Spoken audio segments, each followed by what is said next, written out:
हिंदी व्याकरण सीरीज में आप सबका बहुत बहुत स्वागत है। पिछले वीडियो में हम लोगों ने संज्ञा को पढ़ा और उसके प्रकार को अच्छे प्रकार से जाना। आज हम लोग पढ़ेंगे कि संज्ञा को प्रभावित करने वाले जो कारक हैं, लिंग, वचन और कारक। तो उसमें से हम आज जानेंगे लिंग को कि ये संज्ञा को किस प्रकार प्रभावित करता है, संज्ञा से कैसे विकार उत्पन्न होता है, उसी के बारे में आज हम इस वीडियो में जानेंगे।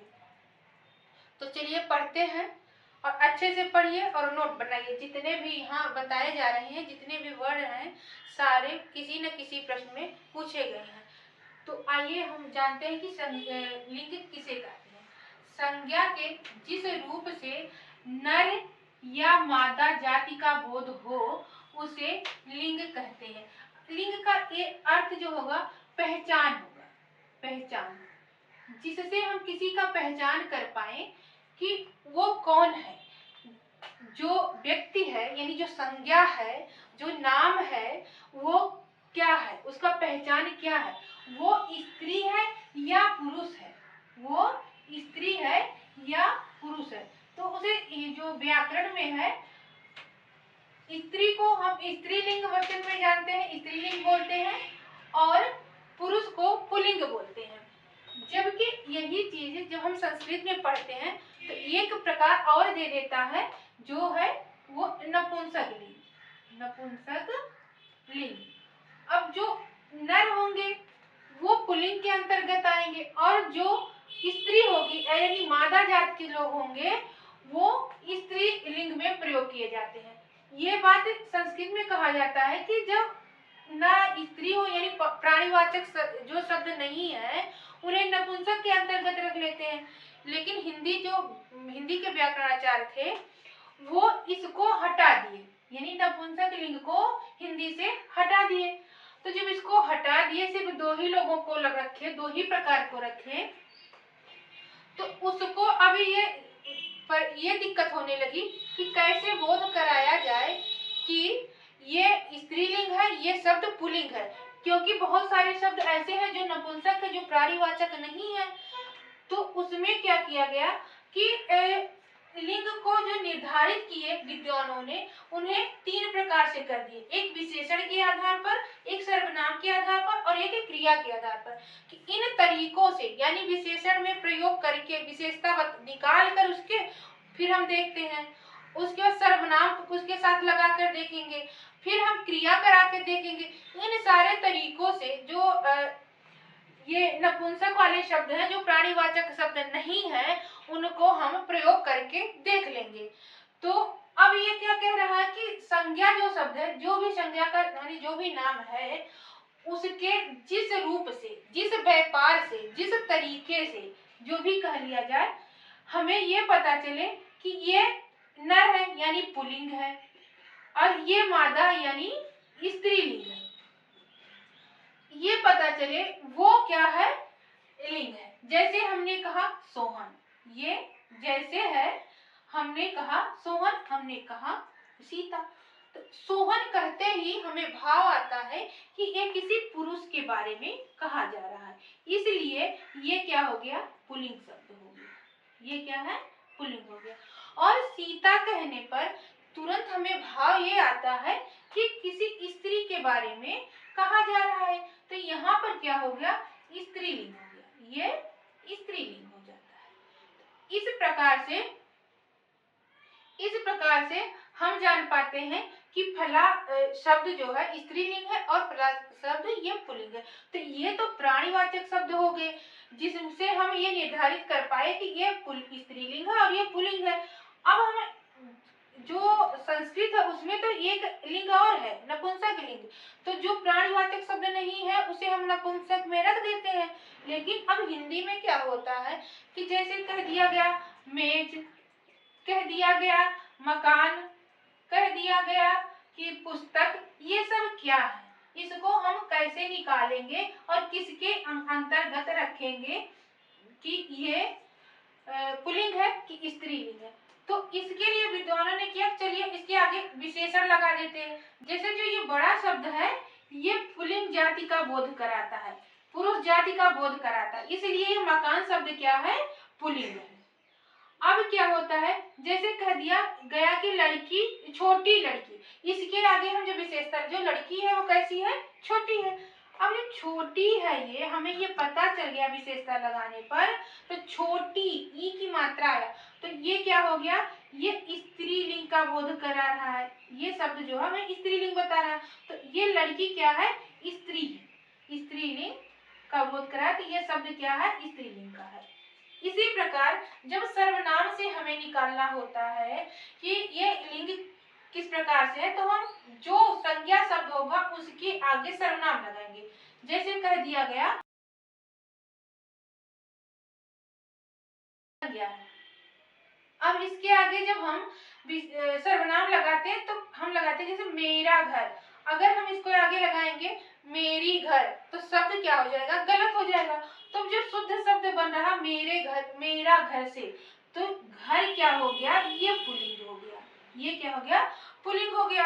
और पुस्तक की बात करें तो अगर कह दिया जाए कि मेरा पुस्तक, तो ये गलत है।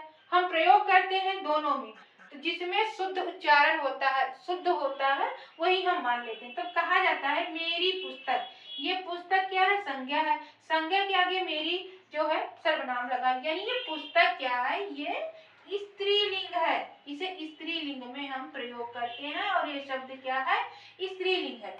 और इसमें मेरी उपसर्ग जो लगा है वो मेरी लगा है, तो मेरी से हमें ज्ञात हो गया कि ये स्त्रीलिंग है। फिर हमें और निकालना है कि क्रिया से किस प्रकार से हम निकाल पाते हैं कि ये पुल्लिंग है कि स्त्रीलिंग है। अब बुढ़ापा आ गई ये क्रिया है, बुढ़ापा संज्ञा है, आ गया, बुढ़ापा आ गया, गया यानी ये पुरुष का बोध करा रहा है, हमें जो भाव आ रहा है पुरुष का बोध हो रहा है, तो ये बुढ़ापा शब्द क्या है, ये पुल्लिंग हो गया।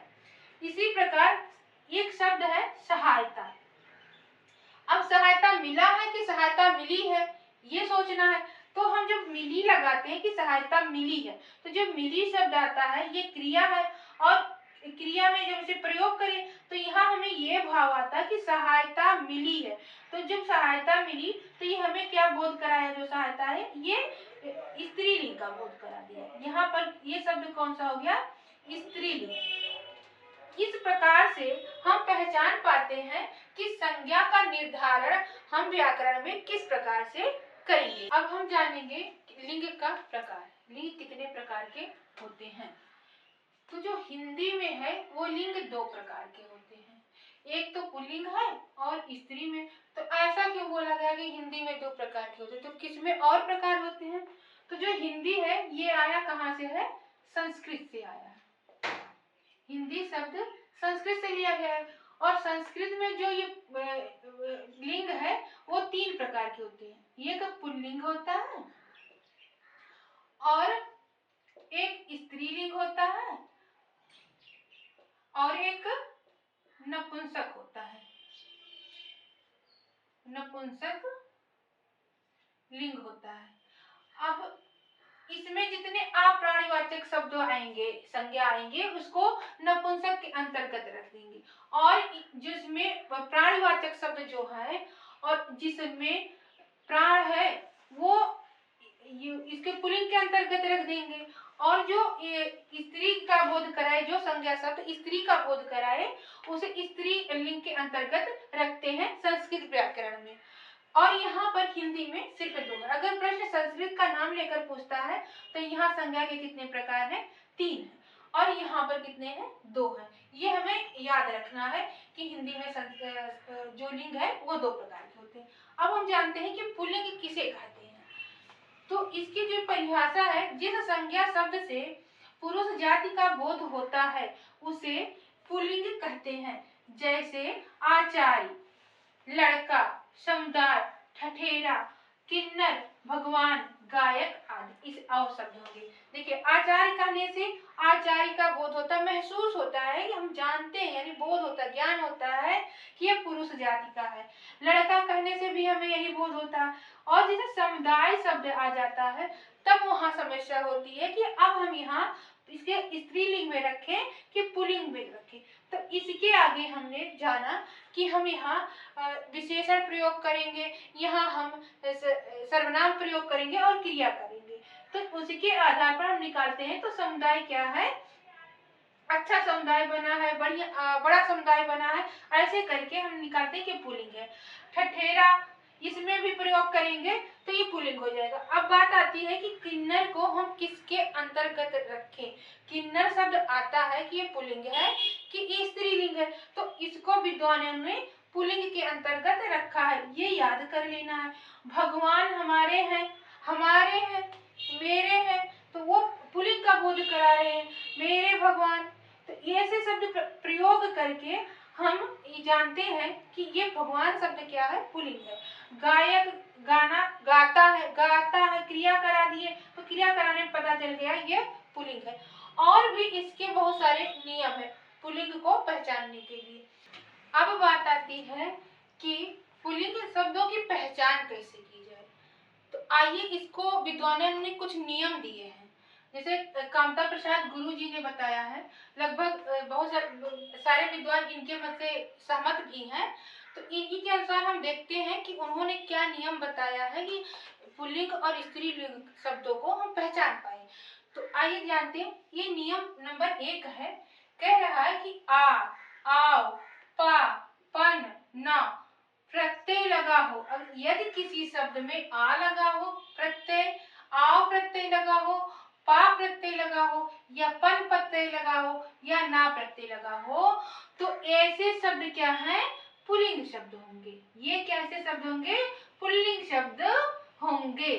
तो अब देखिए क्या है, जैसे काला, तो काला जो है ना, ये आ प्रत्यय इसमें लगा हुआ है, तो ये जाहिर सी बात है ये पुल्लिंग है। और चढ़ाव, इसमें आओ प्रत्यय, जब चढ़ाव में हम अलग करेंगे तो इसमें आओ प्रत्यय निकल के आएगा, तो ये क्या है, पुल्लिंग है। और बुढ़ापा शब्द हुआ, बुढ़ापा जो शब्द है इसमें बूढ़ा में पाप प्रत्यय लगा हुआ है, तो ये क्या है, पुल्लिंग शब्द है। लड़का शब्द में पन प्रत्यय लगा है तो लड़कपन हो गया, तो ये पुल्लिंग शब्द है। और पी धातु में ना प्रत्यय लगने से पीना शब्द बना है, तो ये सारे शब्द कौन सा हो गए, पुल्लिंग के हो गए। ये हमें पहचान करके रखना है, याद करके रखना है कि आ, आओ, पा, पन और ना, इन प्रत्ययों के योग से यदि कोई शब्द बना है तो वो पुल्लिंग होगा। अब नियम नंबर 2 क्या बताए हैं कि पेड़ों के नाम या वृक्षों के नाम, कुछ भी हो, जिस तरीके से समझ पाइए, कि पेड़ों के नाम या वृक्षों के नाम और अनाजों के नाम ये प्रायः पुल्लिंग होते हैं। अब कौन कौन से प्रायः बोले हैं, सारा नहीं, प्रायः पुल्लिंग होते हैं। यहाँ बोले ये प्रत्यय लगा पुल्लिंग होगा, और यहाँ क्या कह रहे हैं, प्रायः लगभग पुल्लिंग होते हैं। जैसे कहते हैं शीशम, सागौन, पीपल, कटहल, महुआ, गेहूं, ये हो गए पेड़ों के नाम। गेहूं, चावल, बाजरा, चना, जौ, उड़द, तिल, मक्का, नीम, जामुन, कचनार और बहुत सारे शब्द हैं जो पुल्लिंग के अंतर्गत आएंगे। किसके अंतर्गत आएंगे, पुल्लिंग के अंतर्गत आएंगे। और इसमें अपवाद है, हमने ये याद कर लिया कि पेड़ों के नाम और अनाजों के नाम पुल्लिंग है, लेकिन अपवाद भी है पेड़ों के नाम और अनाजों के नाम, तो हमें अपवाद तो याद ही करना है। सारी चीजें केवल हमें ट्रिक नहीं कि ट्रिक लगा लिए बस हो गया कि पेड़ों के नाम और अनाजों के नाम पुल्लिंग है। अपवाद प्रश्न में दे दिया, हम वही रट के गए और लगा दिया और नंबर मेरा चला गया। तो हमें अपवाद याद रखना है। जैसे जो अपवाद है, इमली, ये पेड़ तो है लेकिन स्त्रीलिंग है। लीची, नाशपाती, खिरनी और नारंगी, ये जो पेड़ों के नाम है, ये शब्द ये क्या है, ये स्त्रीलिंग है। ये क्या है, स्त्रीलिंग है, ये पुल्लिंग नहीं है। तो हमें यहाँ ये याद रखना है, अपवाद तो याद ही रखना है। अब बात आती है कि अनाजों के जो नाम है वो पुल्लिंग है, लेकिन इसमें अपवाद कौन सा है? अरहर, ज्वार, मकई, मूंग और सरसों। देखिए सरसों शब्द देकर परीक्षा में अभी पूछा हुआ, बहुत बार पूछा गया सरसों कि ये पुल्लिंग है कि स्त्रीलिंग है। अब सरसों बोया जाता है कि सरसों बोई जाती है? सरसों बोई जाती है, तो हम क्रिया में प्रयोग करके उसको निकालते हैं। और यहाँ ये अपवाद भी अगर इस नियम के तहत चलेंगे तब तो गलत हो जाएगा, क्योंकि अनाजों के नाम पुल्लिंग है, लेकिन ये सारे देखिए अपवाद है। अब यहाँ मकई दिया हुआ है, यहाँ मक्का दिया है। मक्का पुल्लिंग है, ये भी याद रखा, दोनों पर्यायवाची हैं, लेकिन एक ही अर्थ देते हैं, एक ही अनाज का अर्थ दे रहे हैं। लेकिन अगर शब्द पूछता है कि मक्का तो पुल्लिंग है, अगर शब्द पूछता है मकई तो स्त्रीलिंग है। हमें शब्दों पे ध्यान देना। अभी देखिए स्त्री का जो पर्यायवाची शब्द है, स्त्री के प्राय जितने पर्यायवाची शब्द हैं वो सारे स्त्रीलिंग है, क्योंकि स्त्री का ही तो पर्यायवाची शब्द है, तो स्त्रीलिंग ही होते हैं। लेकिन इसका एक पर्यायवाची है दारा। ये दारा शब्द जब आ जाता है तो ये स्त्री का पर्यायवाची होने के बाद भी ये क्या है? पुल्लिंग है। तो हमें शब्दों को देखना है, उसके आगे हमको विशेषण प्रयोग करना है, हमको क्रिया लगाना, ये सारे चीजों को देखने के बाद ही हमें अपना आंसर टिक करना है, नहीं तो गलत हो जाता है। अब हम देखेंगे नियम नंबर 3 के अंतर्गत कुछ शब्द हैं, जैसे पर्वतों के नाम। विंध्याचल पर्वत, हिमालय पर्वत, ये पुल्लिंग होते हैं। ये क्या होते हैं? पुल्लिंग होते हैं। और महीनों के नाम, दिनों के नाम, जैसे जनवरी, फरवरी, मार्च, अप्रैल, मई, जून, और चैत, बैसाख, जेठ, आषाढ़, सावन, भादो, ये सब।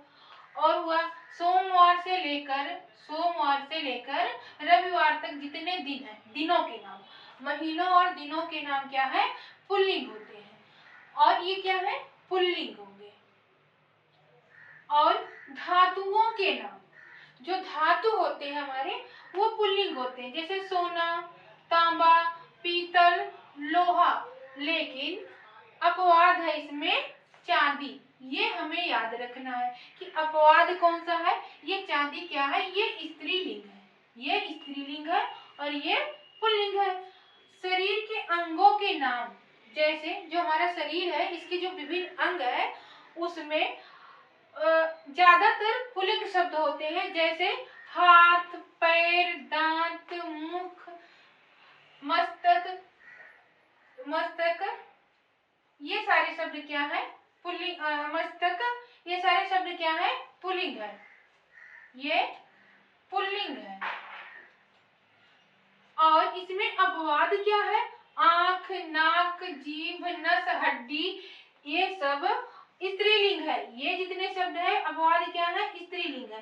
अंगों के अंग प्राय ज्यादातर पुल्लिंग होते हैं, लेकिन उसमें ये सारे शब्द स्त्रीलिंग है, और इसका प्रयोग हम क्रिया में करा के निकाल सकते हैं, सर्वनाम से निकाल सकते हैं। तो हड्डी टूटी है कि हड्डी टूटा है? हड्डी टूटी है। तो ऐसे शब्द निकाल कर हम क्रिया में प्रयोग करते हैं। नस बंद हो गया कि नस बंद हो गई? तो नस बंद हो गई है। तो ऐसे शब्दों को निकालते हैं और हम देखते हैं क्या है। तो ये याद कर लेना है कि ये सारे शब्द क्या है? अपवाद है। अब हुआ रत्नों के नाम, जैसे जो रत्न है वो प्राय सारे रत्न पुल्लिंग होते हैं, जैसे कहें हीरा, पन्ना, मूंगा, मणिक, मोती, पुखराज, ये सारे शब्द क्या है? पुल्लिंग है। इसमें अपवाद क्या है? मणि।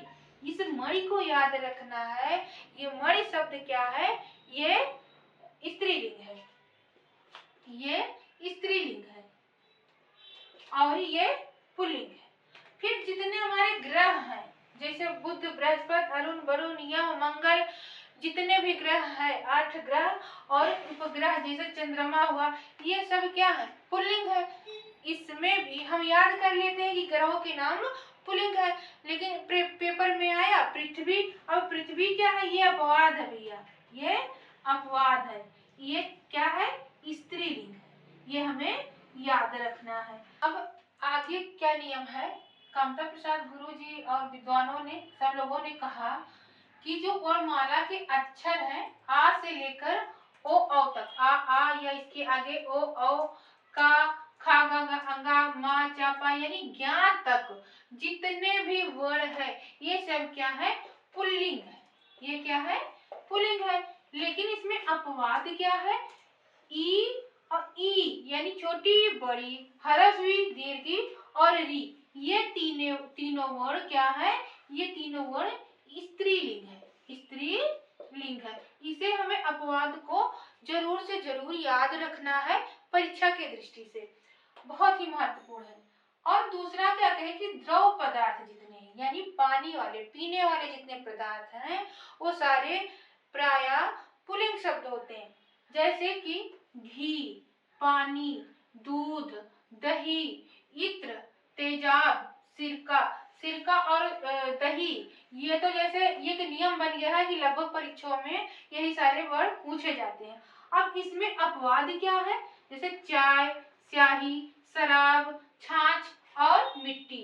ये जो छाछ है, ये मिट्टी तो मैंने अलग से लिख दिया, ये स्त्रीलिंग है, ये पीना वाला शब्द नहीं है, पीने वाली कैटेगरी में लिखा है, बस ये शब्द मिला तो मैंने लिख दिया कि ये भी स्त्रीलिंग है।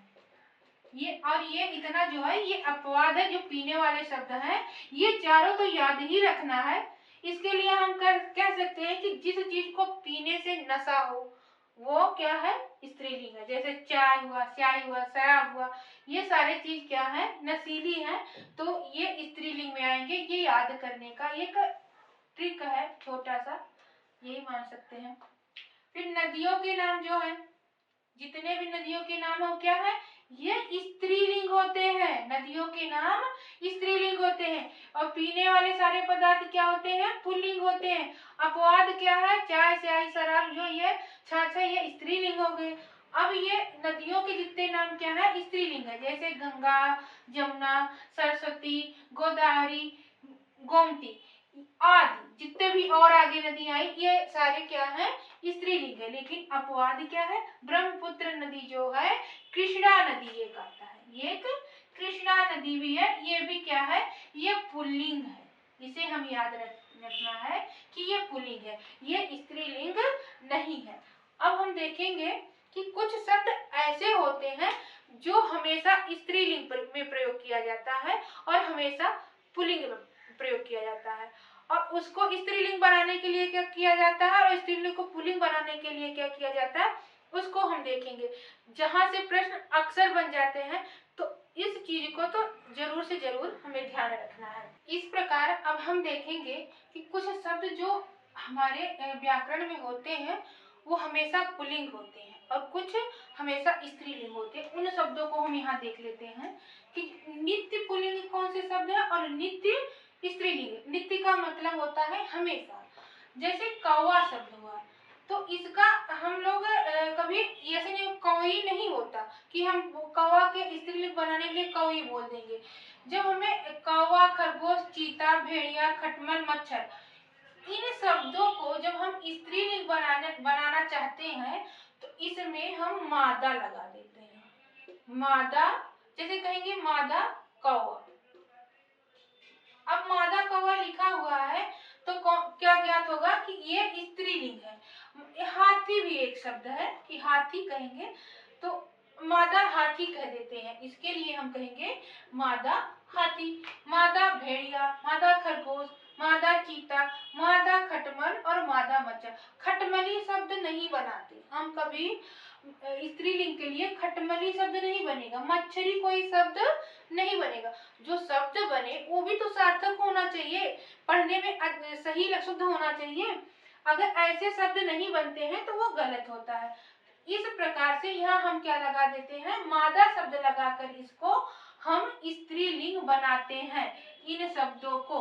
अब देखिए इसमें कुछ ऐसे जीव हैं जो नित्य स्त्रीलिंग होते हैं, ये पुल्लिंग में नहीं प्रयोग होते। पुल्लिंग में प्रयोग करने के लिए इसको क्या कहते हैं, जैसे गिलहरी, लोमड़ी, चील, मकड़ी, दीमक, मछली, मक्खी और मैना। अब हमें इन्हें पुल्लिंग बनाना है। अब गिलहरी को हम गिलहरा नहीं लिखेंगे, लोमड़ी को लोमड़ा नहीं लिखेंगे, इसके आगे हम क्या लगा देंगे, मादा गिलहरी, मादा लोमड़ी, मादा, इसके आगे हम नर गिलहरी, नर गिलहरी, नर लोमड़ी, नर चील, ये तो स्त्रीलिंग है, इसको हमें पुल्लिंग बनाना है। नर मकड़ी, नर दीमक, नर मछली, नर मक्खी और नर मैना। नर मैना, मक्खा नहीं कहते, मछला नहीं बोलेंगे, दीमका नहीं बोलेंगे, लिखेंगे, मतलब इसके आगे हम नर लगा देंगे तो ये पुल्लिंग हो जाएगा और पुल्लिंग का बोध कराने लगेगा। ये हमें ध्यान रखना है, इन शब्दों को याद रखना है। अब कुछ ऐसे शब्द होते हैं, ऐसे शब्दावली होती है जो हमेशा पुल्लिंग में प्रयोग होता है और हमेशा स्त्रीलिंग में प्रयोग होते हैं। जैसे कुटुंब, समूह, दल, परिवार, समाज, जत्था, ये जो समूह का बोध करा रहे हैं, ये सारे शब्द क्या हैं? ये पुल्लिंग है। ये क्या है? पुल्लिंग है। हमें इसे याद रखना है। जैसे कहा जाए टोली, सेना, भीड़, संसद, कमेटी, सभा, परिषद, ये सारे शब्द क्या है? ये स्त्रीलिंग है। ये जो सारे शब्द हैं ये क्या है? स्त्रीलिंग है। कुछ जो ऐसे शब्द होते हैं जो कभी बदलते नहीं हैं, हमें उसी तरीके से मान लेना पड़ता है। जैसे सभा देकर पूछ लिया किसमें कौन सा लिंग है, तो स्त्रीलिंग है। ये सारी चीज हमें वही क्रिया वगैरह से पता चलता है, तो हमें वहां से निकालना पड़ता है। तो इस प्रकार लिंग समझने के लिए, स्त्रीलिंग और पुल्लिंग को समझने के लिए जितने भी नियम रूल होना चाहिए हमने यहाँ बताया है। इसको आपको बार बार प्रैक्टिस करना पड़ेगा और लिखना पड़ेगा। इसके अलावा भी अगर आपको कहीं कोई शब्द मिलता है तो आप इसमें और नोट कर सकते हैं, यही अंत नहीं है। और भी बहुत सारे शब्द आपको अदर बुक में इधर से उधर से मिलते रहेंगे पढ़ते समय, तो उन सारे शब्दों को आप यहाँ नोट कर सकते हैं और पढ़ते रहिए, मस्त रहिए। मिलते हैं नए वीडियो में एक अच्छे और नए टॉपिक के साथ, तब तक के लिए धन्यवाद। Thank you.